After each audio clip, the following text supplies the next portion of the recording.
Tariki ya 7 Ugushyingo mu mwaka wa 2021 nibwo umuvugizi w'urwego rw'igihugu rushinzwe ubugenzacyaha yavugiye ku mugaragaro ko hari ibiganiro hagati y'u Rwanda na sosiyete ya Google ari nayo ifite YouTube mu biganza byayo.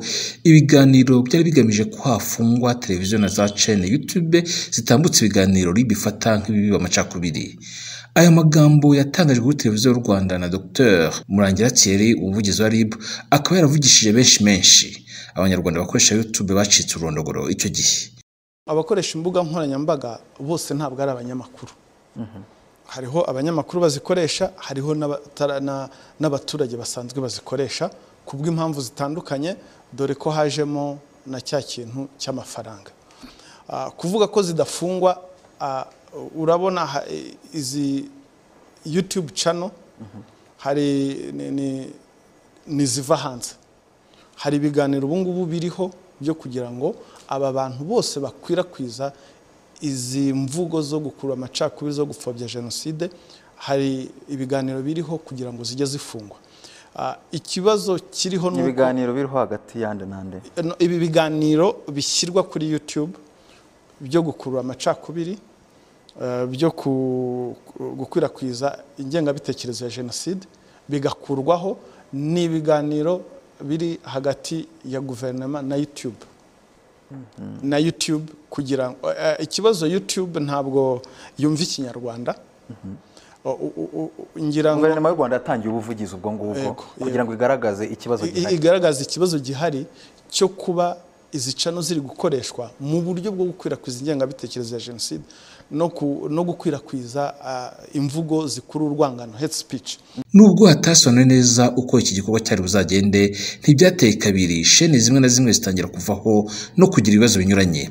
Nubwo nta kintu na kimwe cyashingirwaho umuntu avuga ko ibyatangajwe na RIB bifitanye isano n'ikurwaho ry'izo YouTube channels cyangwa se izo televiziyo zo kuri YouTube. Mwikubitiro muzavuyeho hari yahoze yitwa David TV y'umunyarwanda Gijimana David, uyu akaba yarayitangije indi nyuma yaho amaze kubura ya mbere.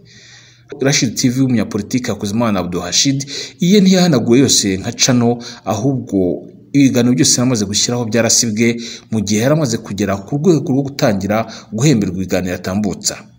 Yisanze ibiganiro byose uko byakabaye yari yarakoze nta na kimwe kikiriho ngo byahanaguwe. Yaje gutangira bundi bushya ibindi biganiro, yarinze afungwa atarahembwa na rimwe. Indi yavuyeho ni Primo TV. Iyi ikaba ari ya Bwana Karenijabo Jean de Dieu, nyirayo akaba yarasobanuye ko yavuyeho kubw'impamvu za tekinike yaziranyeho na YouTube. Indi channel cyangwa televiziyo yo kuri YouTube yavuyeho ni Ishema TV ya Cyuma Hassan Dieudonne Niyonsenga, umunyamakuru ufungiye Mageragere. Iyi ikaba yaravuyeho by'agateganyo nyuma ikagaruka, ariko ubundi kaza guhanagurwa burundu. Yakuweho haciye amezi make mbwiye abantu ko abishoboye babika ibiganiro byayo bakunze, kuko nari naramaze kubona amakuru y'ibanga yuko yari mu nzira zo gusibwa burundu kandi byarashyize birakorwa. Tutiriwe turondora ibya YouTube channels zagiye zifungwa imwe ku yindi n'izindi zagiye zigira ibibazo, mureke tuvuge ku bitureba nka PAX TV. Natwe duherutse kugabwaho igitero cy'ikoranabuhanga tutahise tumenya ibyacyo, ariko mwe mudukurikira mukaba bamwe batubajije impamvu ari ibiganiro twatambukije batakibona, kuko ngo bashaka kubireba bakabwirwa ko byasibwe. Ibi byaduteye amakenga, turabikurikirana tuza gusanga hari video 82, no kuvuga ibiganiro 82 byahanaguwe mu bubiko bwa PAX TV IREME News. Mu bucukumbuzi bwitondeye twakoze twasanze ibi bitarikoze mu buryo bw'impanuka, kuko hejuru ya 80% muri video zasibwe nizo twakoze ku muryango wa Rwigara Snapol, cyane imanza zabo. Hakaba harasibwe ibiganiro byinshi twakoze kuri Cyuma Hassan Dieudonne Niyonsenga, umunyamakuru ufungiye Mageragere. Mu byo twakoze byasibwe harimo n'iby'uruhererekane ku mudepite wamwifatiye ku gahanga amusabira kuzagwa muri gereza. Ibyo twakoze ku barimu bafashe video y'ibyo biganiro bakabarirwa irengero n'uyu munsi bakaba bataraboneka, iby'imanza za Cyuma Hassan n'ibindi. Haswe kandi video zimwe mu zo twakoze kuri Hakuzimana Abdul Hashid, izo twakoze kuri Karasira Aimable, zimwe mu zo twakoze kuri Nsengimana Theoneste, na nyinshi mu zo twakoze kuri Madame Victoire Umuhoza Ingabire n'izindi zinyuranye. Twifashisha inshuti zacu z'Abanya-Nigeria bazobereye mu mikorere ya YouTube, batubwiye ko nta na kimwe gisibwa burundu kuri izi mbuga nkoranyambaga, ko bene zo babisigarana. Tubaza YouTube itubwira ko zibasha kuboneka, ariko ibyo twasabwe kuzuza byose twarabikoze bifata ubusa. Ukwezi kurenga kurashize nta n'imwe iragaruka.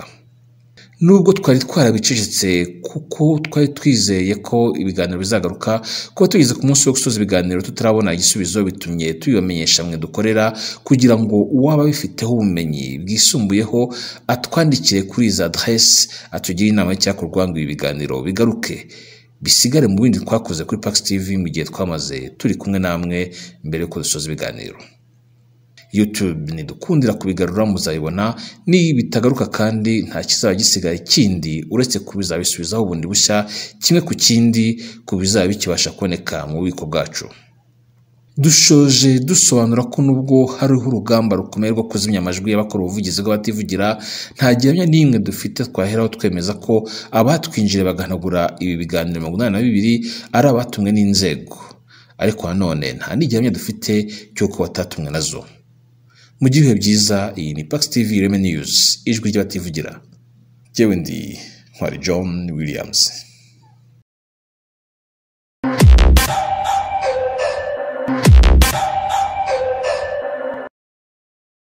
Nyuma y'aho urwego rushinzwe ubugenzacyaha rutangiye imbuzi ku bakoresha imbuga za interineti mu buryo bunyuranyije n'amategeko, ijwi ry'Amerika yashatse kumenya ingamba zigiye gufatwa, abashobora guhanwa n'iri tegeko, ibihano bashobora guhabwa n'ibindi bibazo bitandukanye bireba abatangariza amakuru ku murongo wa interineti. Kuri mikoro ya mugenzi wacu Asumta Kaboyi, umuvugizi w'urwego rw'ubugenzacyaha mu Rwanda Thierry Murangira aratangira asobanura impamvu uru rwego rwatanze imbuzi. Ubu rero uko ubona bigenda, ubu burenganzira bwo gutanga ibitekerezo bugenda bwaguka bugera kuri benshi, kuri henshi, mu buryo bwinshi. Hari ibyaha ubona bigenda bikorerwa kuri izo mbuga nkoranyambaga, dusaba abantu ko bagomba kubireka cyangwa bagasobanukirwa bakamenya uburyo bigomba gukorwamo, ko bakamenya iby'itegeko nshinga riteganya. Itegeko nshinga ry'u Rwanda icyo riteganya, ingingo ya 38 iteganya, iravuga ati ubwisanzure bw'itangazamakuru bwo kugaragaza ibitekerezo no bwo guhabwa amakuru buremewe kandi bwubahirizwa na leta. Ubu ni umurongo ngenderwaho ugaragaza ko gutanga ibitekerezo ari uburenganzira bwa buri muntu uwo ari we wese. So umunyarwanda wese rero cyangwa n'undi uwo ari we wese yemerewe ubu burenganzira bwo gutanga ibitekerezo. Hanyuma rero iri tegeko n'ubundi ryahise rishyiraho icyo bita irengayobora, ari byo exception. Iravuga ati nubwo wemerewe gutanga ibitekerezo, nubwo wemerewe ubu burenganzira, hari umurongo ntarengwa ugomba kubahiriza. Uwo murongo rero washyizweho n'ingingo n'ubundi ya 38, aho ivuga ati ubwisanzure bwo kugaragaza ibitekerezo n'ubwo guhabwa amakuru ntibugomba kubangamira ituze rusange rya rubanda. Ntabwo ugomba gukoresha amagambo abangamira ituze rusange rya rubanda, amagambo akurura ivangura, amagambo akurura amacakubiri. Ntabwo kwa gutanga rirongera avuga ati kwa gutanga ibitekerezo ntibigomba kubangamira imyifatire mbonezabupfura, aho utagomba gukora ibintu bibangamiye imyifatire mbonezabupfura, utagomba gukoresha amagambo abangamiye icyubahiro n'agaciro by'abandi, kwivanga mu mibereho bwite y'abandi. Ugomba no gukoresha amagambo atabangamiye abana, amagambo agaragaza ukurengera urubyiruko n'abana. Iyo rero akaba ari umurongo ngenderwaho ushyizweho n'itegeko nshinga rigenga buri muntu wese muri iki gihugu. hari umuntu uvuze muti abagikoresha bagakora ibyaha, hari abo mubona mu Rwanda nubwo iri tegeko ari itegeko nshinga ry'u Rwanda, abo mu Rwanda mubona byaratangiye agakoresha ikoranabuhanga bagakora ibyaha? Birahari abisunga izi mbuga nkoranyambaga bagakora ibyaha, abenshi bagejejwe mu nkiko, n'abandi ubona bafite tandansi turababurira ko babireka kuko ni ibyaha bihanwa n'amategeko y'u Rwanda, amategeko agaragara, kandi nta rwitwazo rubaho kuvuga ko utazi amategeko. Nta rwitwazo ruriho, nicyo nari ngiye kugarukaho, nta rwitwazo ruriho ko umuntu atazi amategeko. Kuki habaho kubanza kuburira? Niba bihari, kuki mudahita mureba umuntu wakoze icyo cyaha? Impamvu kuburira ni RIB ifite inshingano 3 igenderaho, inkingi nyamukuru 3 igenderaho, yubakiyeho akazi kayo. Hariho gukumira ibyaha, gutahura ibyaha no kugenza ibyaha. Iyo rero turi kwigisha abantu no gukumira ibyaha kuko nicyo kintu kibanze, iyo ukumira ibyaha buriya uburinze byinshi, abantu barumva. Uwanze kubikurikiza rero, uwanze gukurikiza izo nama akarenga amategeko aramuhana. Kandi hariho abamaze kugezwa imbere y'inkiko bazwi. Uyu munsi hari umunyamakuru, dufite umunyamakuru mwinshi cyane yandika kuri murandasi. Murigisha muri rusange cyangwa hari uwo mumaze guhamagara muti kanaka kugira ngo wenda nyabirengaho azaba avuga ati muzamuka muti twaguhaye umwanya wo kwigira, twarakubwiye iki n'iki? Turigisha abantu kuko harimo ibice bibiri. Hariho abatumirwa kuri za mbuga nkoranyambaga, bagatumirwa bagahabwa, bakagenda bakavugiraho amagambo agize ibyaha. Urumva ari watanze urubuga rwo kugira ngo rukoreshwe mu gusakaza amagambo arimo cengezamatwara rigamije gukurura imvururu muri rubanda, kwangisha abantu abandi. Abo nabo barebwa n'itegeko. Ababivugiyeho rero nabo barebwa n'itegeko. Bose bagirwa inama, hariho ababikurikiza, abatabikurikiza nabo amategeko arakurikizwa, bakagizwa imbere y'ubutabera. Iki kintu mukibonye hashize igihe kingana iki ku buryo muvuga musi cyari muri faze yo kwigisha? Faze yo kwigisha tugendanya niyo guhana kuwanze kumva inama yagiriwe. Kuva RIB yatangira byari bihari. Ibi nabyo ni ibyaha, biza mu byaha bikorerwa kuri internet cyangwa kuri murandasi, aho tugenda dukangurira abantu uburyo bagomba kubyirinda. Gusa icyo nshaka ngira ngo abatwumva nabo basobanukirwe, ntabwo bigomba kwitiranwa no kubangamirwa mu buryo bwo gutanga ibitekerezo, kuko itegeko nshinga rirabivuga neza rikabisobanura ko buri muntu wese yemerewe gutanga ibitekerezo, ariko muri kwa gutanga ibitekerezo hari ibyo ugomba kwirinda, hari umurongo utagomba kurenga, ugomba kubahiriza ituze rusange rya rubanda, imyifatire mbonezabupfura, icyubahiro n'agaciro, ukirinda kwivanga mu mibereho bwite. Igihe cyose rero warenze uwo murongo, itegeko riba rikureba, rirakurikizwa. Hari ingero nke wenda mwaduka nk'ibyo bintu bigaragara ku mbuga nkoranyambaga, mukavuga muti nk'uyu nguyu nubwo wenda atarakurikirana ariko ari mu murongo mubi, twakora tumwihanangiriza nk'ibiganiro bimwe na bimwe hita kugira ngo n'uzabyumva azavuga ati ibyo nibwiraga ko ibyo ndi gukora birimo kubaka? Ntabwo byaba byiza ko wenda twagira uwo dutunga agatoki. Ngira ngo iyo tumuhamagaye nawe arabyumva, ababizi, n'uwo tubwira ababizi, hatagira umva ko yibasiwe.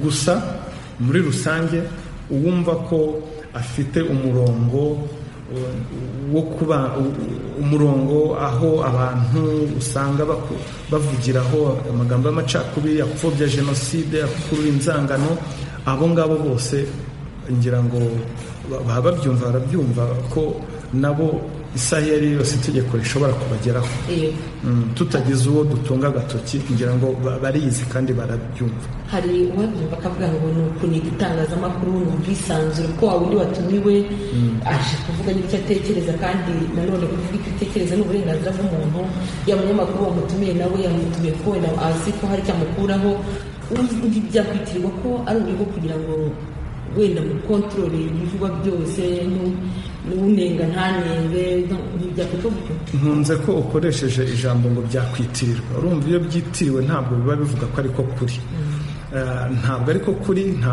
kuniga itangazamakuru kuko no ku isi yose si mu Rwanda gusa n'isi yose ubwisanzure bw'itangazamakuru buhabwa buri muntu wese, ariko iyo urenze umurongo ngenderwaho washyizweho n'amategeko mu itegeko nshinga icyo gihe amategeko aragukwiye. si gusa umwihariko ku Rwanda ni ku isi hose. ntabwo byakwitirirwa, ntabwo bigomba kwitirirwa kuniga itangazamakuru kuko ntabwo itangazamakuru riba rinizwe, ahubwo wowe utangaza amakuru atarimo amagambo akurura inzangano hate speech, atarimo amagambo akurura imvururu, atarimo amagambo yo gupfobya jenoside, yo gucengeza amatwara, gupfobya jenoside. ibyo ngibyo nta kibazo kiba gihari ku bwerekeye amategeko. ntabwo rero nkeka ko byaba ari kuniga itangazamakuru. ibihano bireba umunyamakuru wakora icyo kintu akakirengaho bihagaze gute? ubwo biterwa n'igihano yaba yakoze. ntabwo turi buvuge ko ntabwo bigomba kumvikana ko ari abanyamakuru kuko n'abariya abantu bose badutangarije hariya sinzi ko ari abanyamakuru. uzi ko citizen journalism yasakaye yageze ku bantu bose. ntabwo navuga ko twabyitira abanyamakuru, ni umuntu wese. harimo duhereye kuri aba bafite ba nyiri imiyoboro kuko bafite inshingano zo bahanirwa kudafata ingamba zo guhagarika isakaza ry'amakuru arimo ayo makuru icengezamatwara, amakuru harimo amakuru abiba inzangano. icyo gihe rero hazamo ibihano bitangwa n'urukiko. iyo bihanijwe n'urukiko hanishwa ihazabu hagati ya miliyoni 1 na miliyoni 3. ariko noneho iyo hari nk'amagambo yavugiwemo yo gutangaza ibihuha hariho hazamo igifungo hagati y'imyaka 3 n'5. iyo gukwirakwiza amakuru atariyo cyangwa icengezamatwara rigamije kwangisha leta y'u Rwanda ibihugu by'amahanga, ibihano naho biriyongera hazamo hagati y'imyaka 7 n'imyaka 10. guteza imvururu, iyo harimo amakuru ateza imvururu cyangwa imidugararo muri rubanda, ibihano nabyo birazamuka bikajya hagati y'imyaka 10 na 15. uko rero urumva biterwa n'icyo umuntu aba yakoze n'ibyo yahamwa n'urukiko. hanyuma wenda tubana ku musozi w'iki kiganiro, RIB ifite ubushobozi bwo kuba yahagarika cyo gitangazamakuru? ubwo ubushobozi sinzi icyo ushatse kumbaza, niba ari ubushobozi mu rwego rwo ku mategeko, ububasha. reka wenda ahangaha tuvuge ko urukiko, kuko RIB ikora dosiye ikohereza mu rukiko, ubwo decision cyangwa umwanzuro ufatwa n'urukiko bitewe n'ibyo n'icyaha iryo gitangazamakuru cyahamijwe. reka turangirize kuri iki kibazo nshaka kubaza ngo ubu murimo kwigisha, murimo gusobanura, ariko mukavuga muti hari abakora ibyaha kuri iyi mihigo, nabo waba uri iki kiganiro cyangwa se n'abitabiriye ubutumire barumva ko ibyo bintu bizarangira, barumva ko nta deadline mubahaye, bakavuga muti twarigishije, twarasobanuye, twarabatumiye, ariko wenda iki n'iki. nta deadline dutanga. nta deadline wavuga ngo guhera itariki n'iyi ngo tuzatangira gukora ibi ngibi. ahubwo umuntu wumva iki kiganiro yagombye kumva ko byatangiye ubu ngubu, kuko niba uhamagajwe ukabazwa, iperereza ritangiye kugukorwaho, ntabwo nifuriza abantu ko byagera aho ngaho. ubu ngubu wagombye guhindura editorial line editorial line yawe ntibe editorial line cyangwa umurongo ngenderwaho ari umurongo wo kugwanga n'amategeko cyangwa ubangamira amategeko. Wagombye kuba ari umurongo ukurikiza amategeko nk'uko itegeko nshinga ribivuga. Niba utangaza amakuru akurura imvururu muri rubanda, acengeza amatwara, abiba urwango, apfobya jenoside, aho ngaho wumve ko igihe icyo ari cyo cyose amategeko ukuboko k'ubutabera kwakugeraho. Ikibazo nuko azumva ko atari ko abyumva, azavuga ati ntabwo ncengeza amatwara, ntabwo mpfobya jenoside. Benshi ni nako bavuga kugira ngo azamenye ko icyaha azabibwirwa n'iki. Ntabwo sinkeka ko abenshi babiyobewe, kuko iyo tugusobanuriye, kuko ni ibintu byumvikana. Ushobora kumbwira ngo umuntu wavuze ngo jenoside yatewe n'ihanuka ry'indege, ngo avuge ngo ntabwo abizi. Jenoside tuzi ko yatangiye, tuzi ko yateguwe. Ntabwo ushobora gukoresha amagambo abiburwa abwira abantu ngo babyuke bajye kwigaragambya, babyuke bajye gukora, ngo uvuge ngo ntabwo ubizi ko ari icyaha. Mu by'ukuri uba ubizi ko ari icyaha.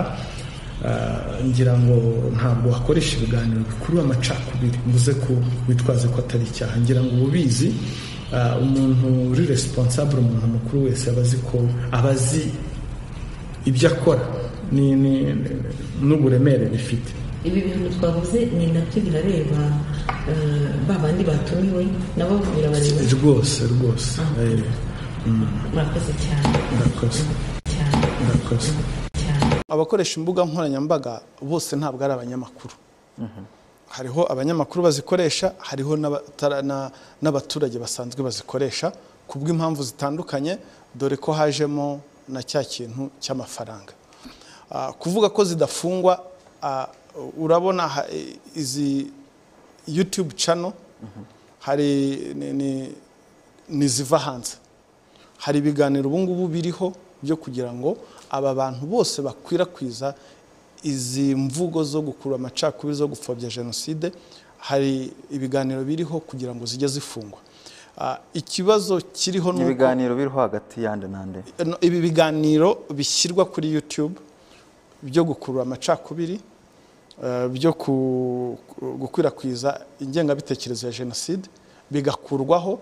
Ni ibiganiro biri hagati ya guverinoma na YouTube kugira ngo ikibazo YouTube ntabwo yumva ikinyarwanda. Ngira ngo guverinoma y'u Rwanda yatangiye ubuvugizi ubwo ngubwo kugira ngo igaragaze ikibazo gihari cyo kuba izi channel ziri gukoreshwa mu buryo bwo gukwirakwiza ingengabitekerezo ya jenoside no gukwirakwiza imvugo zikurura urwangano, hate speech.